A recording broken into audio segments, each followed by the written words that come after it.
அனைவருக்கும் வணக்கம். இந்த ஒரு ஸ்டார்ட் பண்ணும்போது சொன்னார், ஒரு வாழை இலையில் வந்துட்டு வெறும் சிப்ஸு கேசரி வச்சுட்டு எங்களை பிகினிங்கில் பேச சொன்னாங்கன்னு. இப்போ நான் வந்து நிற்கிற இடம் எங்கே இருக்குன்னா, வாழை இலையில் எல்லோரும் தின்னு முடித்து மூடி அதை கிழிச்சு விட்டு அதை பொறுக்கிற தருணத்தில் தான் நான் இருக்கேன். எல்லாத்தையும் பேசி முடிச்சிட்டாங்க.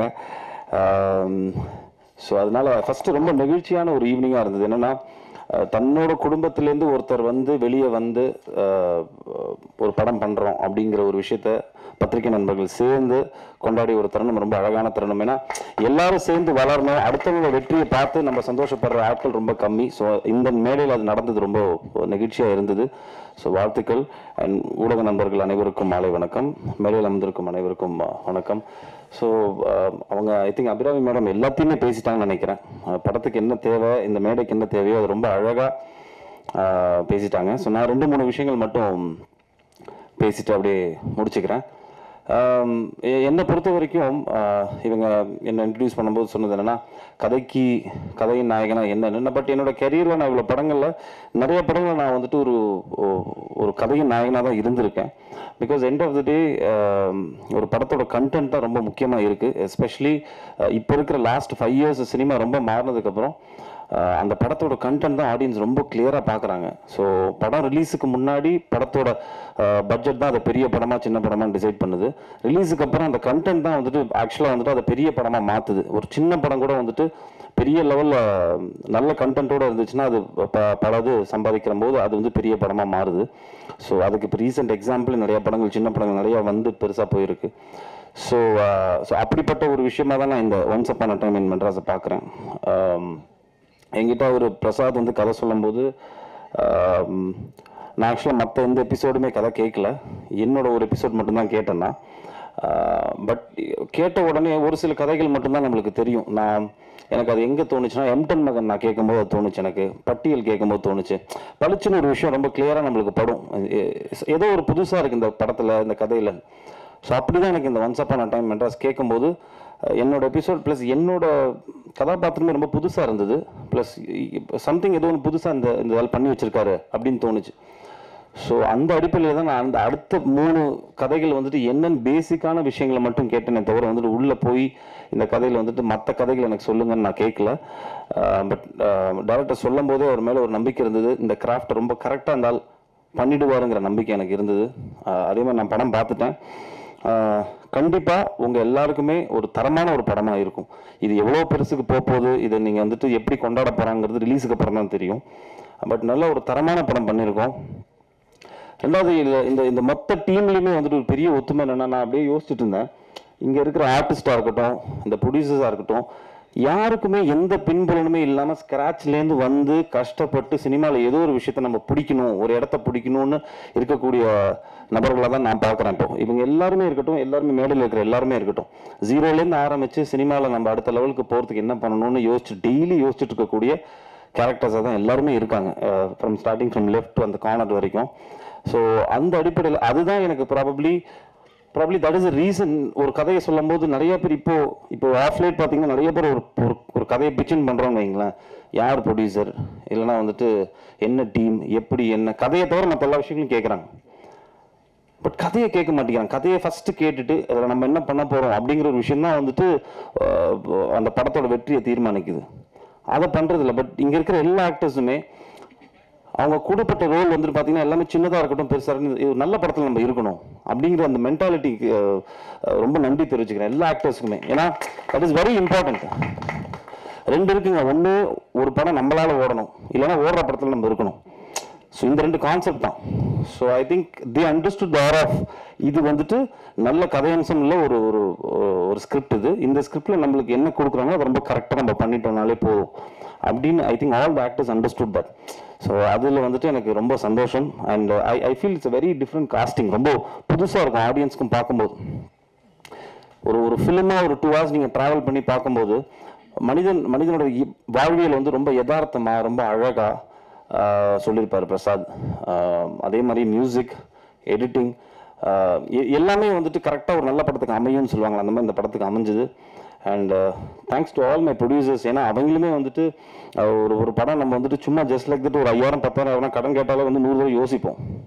பட் ஒரு படம் ப்ரொடியூஸ் பண்ணணும்னா அதுவும் வந்துட்டு அவங்க 4 பேர் சேர்ந்து ஒரு படத்தை எடுத்து இவ்வளோ ஒரு நல்ல ஒரு ஆர்டிஸ்ட்டு எல்லாரையும் சேர்த்து படம் பண்ணணும்னா அதில் ஒரு ரிஸ்க் இருக்குது அதில். பட் எல்லாத்தையும் மீறி சினிமா நம்மளுக்கு கொடுத்துருக்கு, அது திருப்பி நம்ம சினிமா கொடுக்கணும் அப்படிங்கிற ஒரு விஷயத்தை மட்டுமே மைண்டில் வச்சுக்கிட்டு இந்த 4 ப்ரொடியூசர்ஸ் உள்ளே வந்திருக்காங்க. And Dev produced it. And டெஃபினட்டாக நீங்கள் எல்லாருமே படம் பார்த்துட்டு உங்கள் எல்லாரையும் டிசப்பாயிண்ட் பண்ணாத ஒரு அழகான ஒரு ஃபிலிமாக இது இருக்கும். பத்திரிகை நண்பர்கள், ஆனால் பர்சனல் நோட், எனக்கு நான் ஆக்சுவலாக ஒவ்வொருத்தரோட பெர்ஃபார்மன்ஸஸ்லாம் சொல்லணும்னு நினச்சேன். ஐ திங்க் அபிராமி மேடம் எல்லாத்தையுமே ரொம்ப அழகாக வந்துட்டு போஸ்ட்மார்ட்டம் பண்ணிட்டாங்க அழகாக. ஸோ எனக்கு எல்லா ஆக்டர்ஸுமே ரொம்ப யதார்த்தமாக நடிச்சிருந்தாங்க நான் படம் பார்க்கும்போது. Because I am a guy who believes in more of realistic acting. இங்கேருந்து தோன்றது அப்படியே நடிக்கணும் அப்படிங்கிறது ஒரு நினைக்கக்கூடிய ஒரு ஆக்டர் தான். ஸோ அந்த மாதிரி எல்லா ஆக்டர்ஸுமே நடித்த மாதிரியே ஒரு ஃபீல் வரல. Everybody understood the role. And so congratulations to all the actors and the DOP and the team. எல்லாருக்கும் வாழ்த்துக்கள். ஸோ நான் வெரி பர்சனல் அதுக்கு நான் வந்தேன். எனக்கு பத்திரிகை நண்பர்கள்லாம் இவ்வளோ வருஷமாக யாரோ சொன்னார், தினகரன் தேவராஜன் சொன்னார், இப்போ நாளைக்கு தான் வந்துட்டு 21 years ஆஃப் பாய்ஸ் அப்படிங்கிற மாதிரி சொன்னாங்க அவங்க.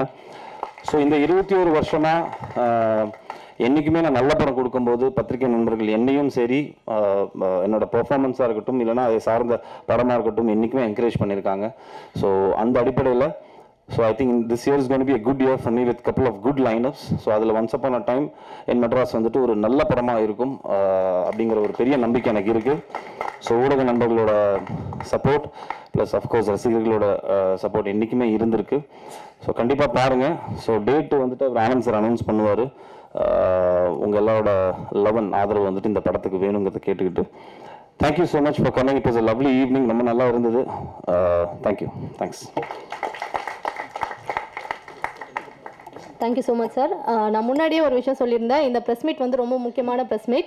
ஏன் அப்படின்னா நம்ம டீமை வந்து உங்களுக்கு இன்ட்ரோ பண்ணுறோம், டீசராக பார்க்குறோம் அப்படின்றத தாண்டி இந்த படத்தை எப்போ ரிலீஸ் பண்ண போகிறோம் அப்படின்ற தேதியை உங்கள் மூலயமா மக்கள்கிட்ட கொண்டு போய் நம்ம சேர்க்க போகிறோம். ஒரு படத்தை வந்து இடையூறே இல்லாமல் எடுத்து முடித்து அந்த படத்துடைய ப்ரொமோஷன்ஸ்லாம் சக்ஸஸ்ஃபுல்லாக பண்ணி ரிலீஸ் வரைக்கும் கொண்டு போகிறது எவ்வளோ டஃப்பான விஷயம் அப்படின்றது சினிமாவுக்கு வெளியில் இருக்கவங்களுக்குமே வந்து இப்போ ஆப்வியஸாக எல்லாருக்குமே அது தெரியுது. ஸோ அதெல்லாம் கடந்து இந்த படத்துக்கான டேட்டை முன்னாடியே வந்து குறித்து வச்சுட்டு ஒரு பிரஸ் மீட்டை பண்றாங்க அப்படின்னா இந்த டீமுடைய கான்ஃபிடன்ஸ்க்கு ஒரு மிகப்பெரிய வாழ்த்துக்கள் வந்து இந்த தருணத்தில் நம்ம சொல்லிடணும். ஏன்னா பிரஸ் மீட், ஆடியோ லான்ச் எல்லாமே முடிச்சுட்டு அதுக்கப்புறமா தான் நிறைய படங்கள் வந்து டேட்டை வந்து அனௌன்ஸ் பண்ணுவாங்க. பட் டேட்டை முன்னாடியே அனௌன்ஸ் பண்ண போறாங்க நம்ம டீம். ஸோ டேட் அனௌன்ஸ் பண்றதுக்காக ப்ரொடியூசர் அவர்களை அழைக்கிறேன். நன்றி. வர செப்டம்பர் 26 நாங்கள் ரிலீஸ் பிளான் பண்ணியிருக்கோம். ஆக்சுவலி இப்போ நான் கொஞ்சம் பேசலாம்னு நினைக்கிறேன். பேசலாமா? ஆக்சுவலி நான் வந்து இந்த படத்தை பிளான் பண்ணும்போது ஜெகன் மூலியமாக தான் இந்த கதை வந்துச்சு. பிரசாத் சார் வந்து சொன்னார், எனக்கு வந்து கான்ஃபிடன்ஸ் ஜாஸ்தி, பட்டு பணமெல்லாம் என்கிட்ட கிடையாது. நாங்கள் பூஜையே ஒரு வித்தியாசமாக நடந்துச்சு. ஒரு ஃப்ரெண்டுக்கிட்ட காசு கேட்டேன். ஃபர்ஸ்ட் நாள் வந்து பூஜைக்கு பிளான் பண்ணிட்டு ஒரு ஃப்ரெண்டுக்கிட்ட காசு கேட்டேன். அந்த ஃப்ரெண்டு தரன்ட்டு திடீர்னு தரல. 7 என் கையில் காசு இருக்கு. சாமி ஃபோட்டோ பூ மட்டும் வாங்கிட்டேன். தேங்காய்ங்கிறதுக்கு காசு இல்லை, பச்சையாக சொல்லலாம். அப்புறம் பிரசாத்துக்கு வந்து சாமி கும்பிட்ற பழக்கம் கிடையாது டேரக்டருக்கு. எனக்கு என்ன தோணுச்சுன்னா, இந்த ஆள் எப்படியாச்சும் உள்ளே கொண்டு வரணும் சாமி கும்பிடு. தேங்காய் நீங்கள் தான் வாங்கிட்டு வரீங்க, ஸ்வீட் நீங்கள் தான் வாங்கிட்டு வரீங்க அப்படின்னு. அப்போ சுகில் கேட்டப்பலாண்ணா உண்மையும் நம்ம படம் பண்ணிடுவோம் வேணா அப்படின்னா. கண்டிப்பாக பண்ணுவோம் சுகில், நம்பிக்கை வைங்கண்ணா. சரிங்கப்பா. அப்புறம் அபிராம் மேடம் கிட்ட ஜெகன்மா பேசியாச்சு. அபிராம் மேடம் ஓகே அப்படின்னா அவங்களுக்கு ஒரு டேட்டில் அட்வான்ஸ் தரணும்னு சொல்லிட்டோம். அப்போவும் மறுபடியும் ஒரு ஃப்ரெண்டு கிட்ட கேட்கும்போது மச்சம் ஒரு 4 நாள் ஆகுண்டான்ட்டான். என்ன பண்ணுறதுன்னு தெரில. அப்போ ஆன்லைனில் லோன் போட்டோம். கரெக்டாக 1 லட்சம் ரூபா தான். அது 4500 பிடிச்சிட்டு 95,500 தான் வந்துச்சு.